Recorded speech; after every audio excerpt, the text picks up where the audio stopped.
Vendosni limon në sqetull para se të flini dhe do befasoheni nga ajo që do ndodh. Limoni është një frut që mund të përdoret në një gamë të gjerë qëllimesh bukurie dhe terapeutike. Gjithçka që ju duhet të bëni në këtë rast është të prisni një fetë limoni dhe ta fërkoni butësisht në sqetulla.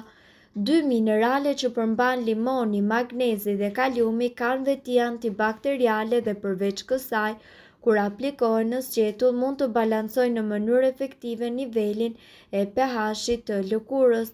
Tani e dini që mund ta përdorni limonin si deodorant. A do vazhdoni të blini spray? Nëse krahasojmë limonin si një deodorant natyral me spërkatjet e shtrenjta në treg, patjetër që do të zgjidhni limonin. Asnjëherë nuk mund të jemi të sigurt për kimikate dhe toksinat të cilat munden të përhapen në sqetull kur përdorni një spray deodorant dhe aplikimi i tij mund të çojë lehtësisht në një infeksion serioz.